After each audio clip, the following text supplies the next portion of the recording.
jublu ci poñ yi nga xam ne moom la ñu war a waxtaanee bi ci jiitu moom mooy FMI rencontre bi nga xam ne jotoon nañ ko am avec les autorités du pays mu mel ni rek booy xool Babacar ci li nga xam ne moom moo di suñuy autorité dañoo optimiste waaye boo seetloo rek FMI ñoom li ñuy gën a mettre en avant moom mooy restructuration dette bi Babacar. waaw tigi ndax boo fàttalikoo bu baax a baax le premier ministre du Sénégal notamment Ousmane Sonko. moom ci jëmboom dafa am loo xam ne lu mu siiwaloon la ci benn ndaje boo xam ne taxawoon na laataa mu koy gën a xóotal fa nga xam moo di foofee ci pencum ndaw réew mi. bii nag moom moo nekk unième rencontre boo xam ne dafa exister entre le Sénégal ak FMI wala ay ndaw FMI noonu lañ ko mën a duppee.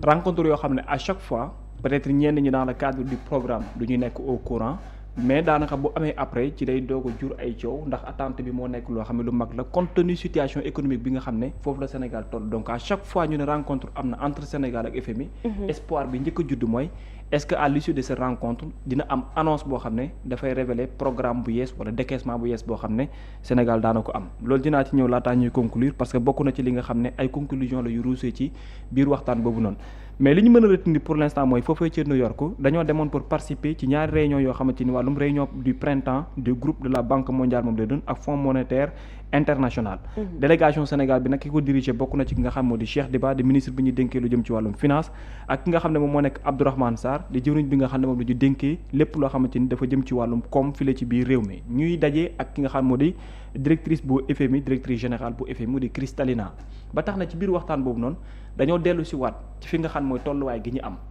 ndax ci fàttali rencontre bu ci ne boo koy xool bu baax li muy faral di gën a dellu si mooy Sénégal situation économique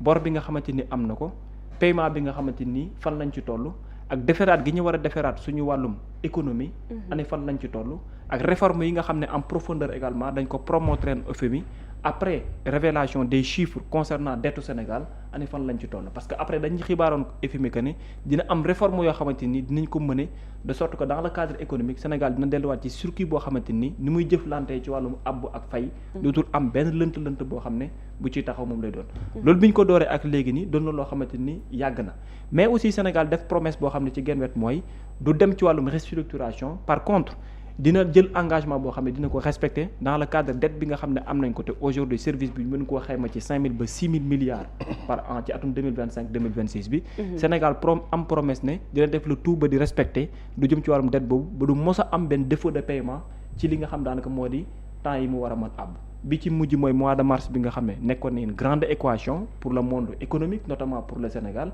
ñëpp a rivé woon seen gët yi ñu jàppoon ne ndax dina ko mën a réussir wala déet ndax compte tenu somme bi nga xam ne na mu takkoo woon la heureusement ci liñ mën a retenir mooy Sénégal épongé na wàllu googu noonu donc mu ngi gën di avancer jëm ci wàllum dette boobu noonu beneen bi ci tegwaat tamit dafa nekkoon une grande équation mooy aujourd'hui Sénégal ak na muy contracté ci li nga xam moo di marché local bi maanaam UEMOA beeg yi nga xam ne moom la ñuy wax ndax choix bi fa lañ ko opté woon parce que dañ jàppoon ne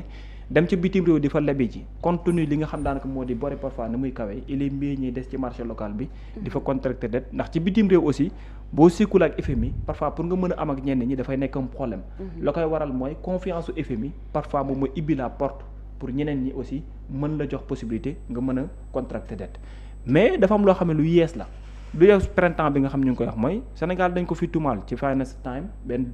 article bu génn ne dañoo contracté dette boo xamante ni ci TRS lañ ko lebee mais mel ni dañ ko doon nëbbu pour li nga xam moo di wàllum problème yi ñu am loolu nag état du Sénégal notamment le gouvernement weddi ko ba mu set mais bokk na ci li nga xam ne expliqué wu na kon rencontre bi boo ko xool baax de manière générale dafa doon capitaliser réforme yi nga xam ne Sénégal abbu na ko mais trajectoire économique am ani ban tolluwaay moo la ci am léegi moo tax à l'issue de cette rencontre Kristalina mi nga xamante ni moom mooy directeur général bu FMI jot na jëfu poste mooy bi Aliou Ba di affiché noonu nee na rencontre la boo xam ne nii réunion bu productive moom la nekk pour les autorités avec les autorités sénégalaises pour discuter ci développement économique réewum Sénégal ba tax nee na fu mu toll nii tembe daal mu ngay souligner benn importance boo xamante ni gestion budgétaire fu mu toll nii tembe am na ko ak réforme structurelle boo xamante ni dafay réduire vulnérabilité li nga xam moo di dette bi ak développement bi nga xam ne war nañ ko mën a àbb te mu nekk loo xam ne à long terme moom lay doon ku mënees na jàpp ne Sénégal tegal na ko sur la table luy wane ne poñ yi ma lim am na taxawaay boo xam ne am nañ ko ci ak jéego yoo xamante ni fas nañ ko ci sekki loolu nag dafa ñëw jokku ki wetoo woon ak ki nga xam moo di Cheikh Diba di Abdourahmane Sarr moom tamit daaneel ci pàcc googu ne chiffre 2025 yi wax na la mu révélé gën na caa fës ne budget de qualité bi nga xamante ni am nañ ko mais également aussi engagement yi nga xamante ni jëloon nañ ko jëm ci wàllum hydrocarbure ak yeneen yi tey ji dafay impact ci genn wet li nga xam daanaka moo di impact buy limité sur la croissance hors hydrocarbures en 2025 loolu nag di firndeel bu baax a baax que ne lu jëm ci wàllum plan de redressement économique social 2026 bi nga xam ne teg nañ ko am na solo lool la ko waral mooy mu ngay permettre ñuy continuer di am benn consolidation malgré crise bi nga xamante ni am na ci àdduna wërngal këpp dal di caa toftal tamit ne bu premier trimestre 2026 également aussi wax na ci genn ak wet ndax mu ngi fësal ne marché régional souverain virtuel bi nga xam ne ñoom ko bu UEMOA doon na loo xamante ni bu solide moom la nekk te mu ngay permettre Sénégal muy mën di continuer di amal jëflante diggante moom ak yenn bailleurs yi nga xam ne nekkee nañ au niveau continental lii nag di wane bu baax a baax que ne Sénégal taxawaay la boo xam ne gu mu am la aujourd'hui mais nag ci genn ak wet aussi dafa am loo xam ne nii lu FMI doon sàkku ci réew mi la mooy dans le cadre bu ñu duppee restructuration loolu suñu ko waxee mooy dafay mel ni réew moo xam ne na dafa lépp lu baree bari mais en vérité mënul am doyo pour fay lu jëm ci wàllum bor boobu léegi su fekkente ne nga def défaut de paiement da ngay dem ci restructuration Sénégal nag dañ ko doon xaw a junjula lool na ko def FMI doon loo xamante ni bëggoon na ko mais premier ministre du Sénégal comme ni mu ko waxee doonul loo xam ne décision am la mais loo xamante ni moom la ak président de la République ak Cheikh Dibacké ñi mu àndal ñoo jël décision ne lii mënuñu ko accepter doon loo xam ne malgré li ko FMI bëgg moo indi nag situation bi ñu nekk ni tey ne restructuration encore une fois le Sénégal persiste jamais pas de restructuration donc ce qu'on va faire mooy continuer à payer nos dettes mais n'empêche ñu ngi xaarandi beneen décaissement par contre mënees na jàpp ne waxtaan gi moom dakagul mais espoir bi mu ngi fi toujours waaye à quand un nouveau programme c'est une question à quand un décaissement loolu tamit laaj la boo xamante ni jot naa samp mais teewul daal waxtaan gi moom mu ngi wéyegum soxna Kumba. jërëjëf Babacar ci leeral yi nga xam ni indi nga ko par rapport ak poñ bi ñu fas yéene waxtaane Birama ñu gis ay waxtaan ñu koy sekk diggante gouvernement du Sénégal ak FMI booy déglu suñu élus yi dañ lay wax ni situation bi mu ngi évoluer dans le bon sens mais booy déglu itam ay poste FMI dafay mel ni rek mbir mi daal dafa xaw a taggatémbe. Bon, poste FMI depuis ces derniers temps boo xoolee évolué wul dafay nekk ay notes d'optimisme pour montrer que les négociations sont en cours et que on espère loolu la ñuy wax moom la ñu gouvernement moom la ñu ministre des finances di xamal moom la ñu ministre de l'économie di xamal mais aussi moom la FMI di xamal que ni négociations yi ñu ngi ci. boo xoolee sax FMI langage diplomatique bi muy utiliser du mës a wax réellement moom restructuration mosu koo tudd ci ay notam mosu koo publier donc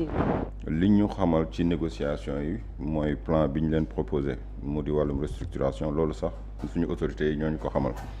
mais xam nga dafa am benn situation boo xamante ni réew mi daf koy dund mën nañ jàpp ni dañuy dund crise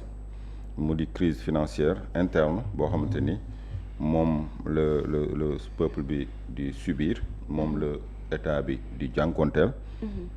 et souvent comme on le dit souvent on reconnaît le maçon ou le maître maçon au pied du mur yegg si nañ aux affaires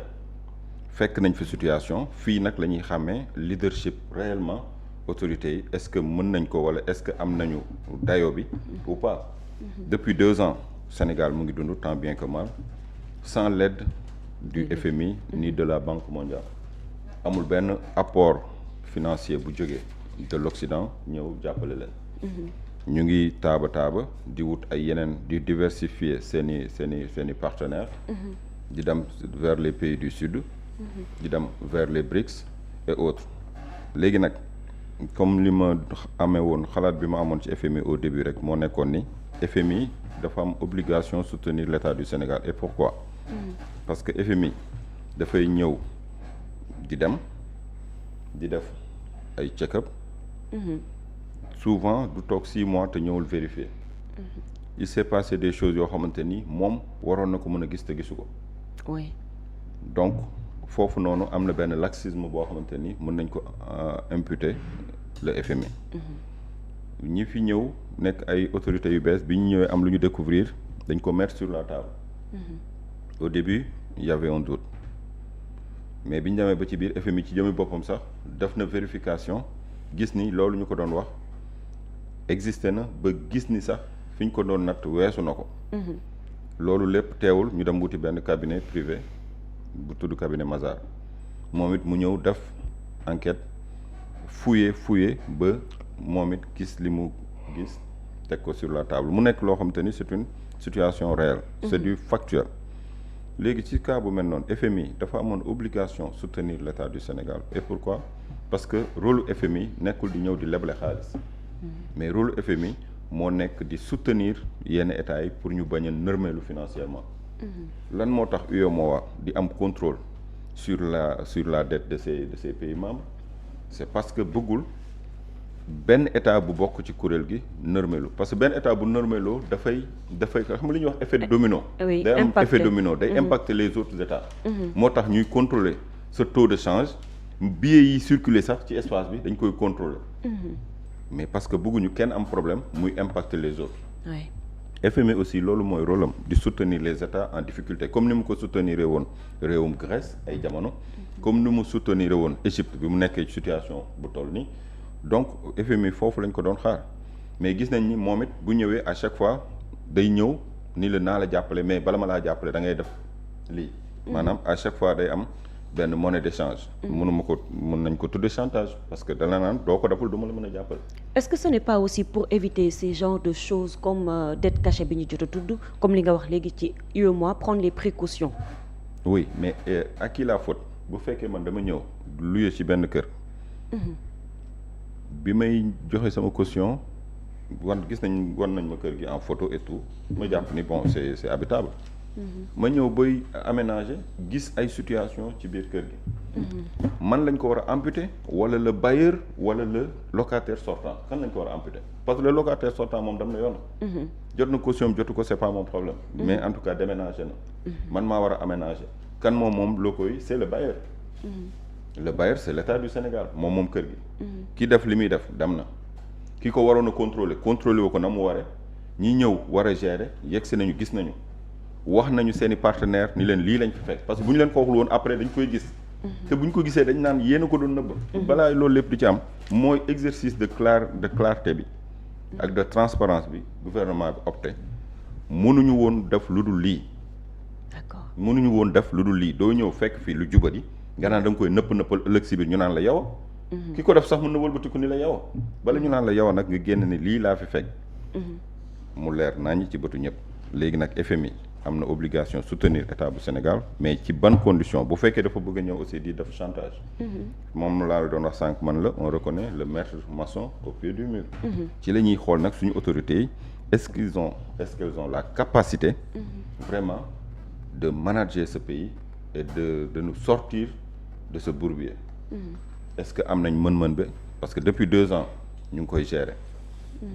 depuis 2 ans boo mënee gérer lu ni mel ak situation yu ni mel maintenir stablement le pays bay fay say bor bay jiima wut sax ay tuuti bénéfice yow li ngay dajale ci ay recettes yaa ngi koy fayee bor bay lebbi pour mottali bor bi parce que bor yu bëri xam nga dañu jàpp ni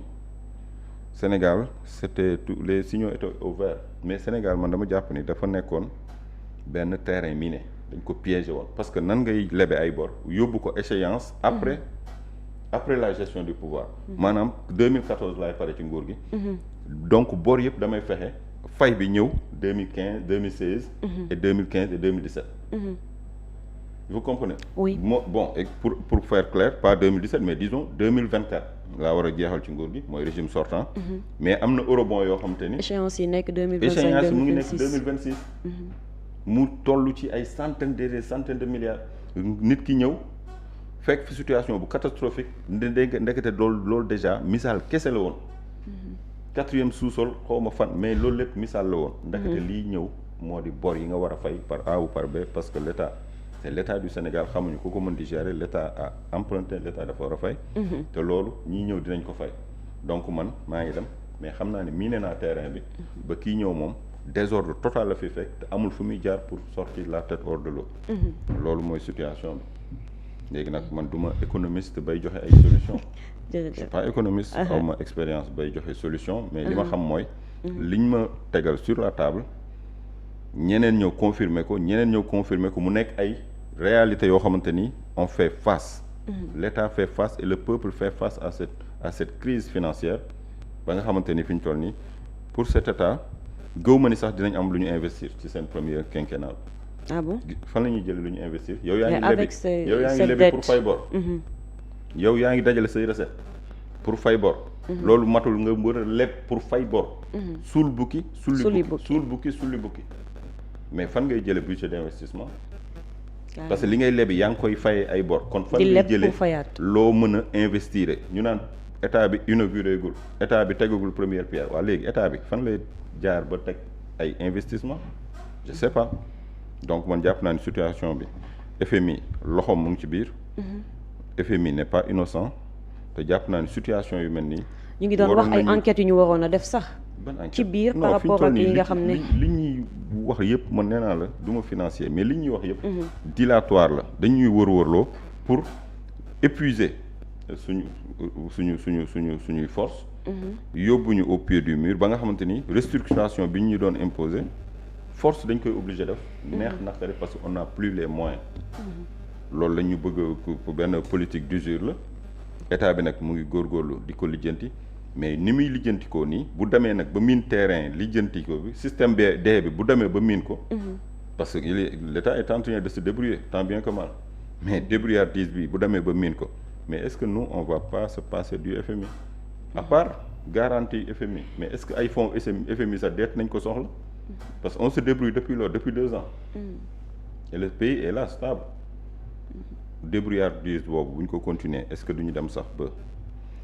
plus besoin du FMI de la Banque mondiale les institutions de Bretton Woods xam te ni seen lépp lu ñu lay jox de l'autre côté am na benn chantage bu ñu lay bëgg a imposer muy comme ñu tuddee ko restructuration ñu tuddee ko dévaluation lu ñu ko mën di tuddee on se rappelle dévaluation liiraatal les archives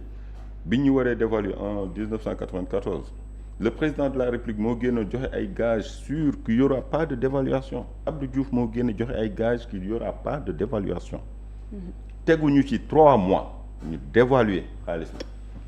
lu doon jar 500 francs mujj di jar 1000 francs wala 1500 parce que xaalis bi amatul woon valeur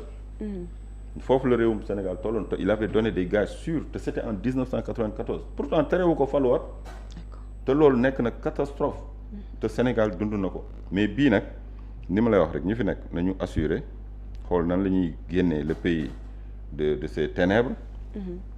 après ñu xool mais restructuration puisqu'on n'en veut pas il faut pas qu'on aille vers ça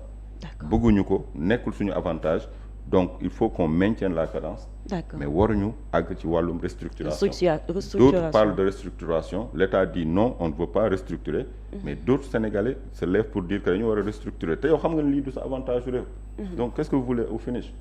vous parlez au nom du FMI ou bien vous parlez au nom des Occidentaux on veut pas de cette restructuration parce que suñu intérêt nekku ci comment on va maintenir le cap ba romb situation yi yëpp sans restructurer loolu mooy wax ji te loolu je pense que c'est aux autorités d'assurer. jërëjëf Birama Camara Mouhamadou Diallo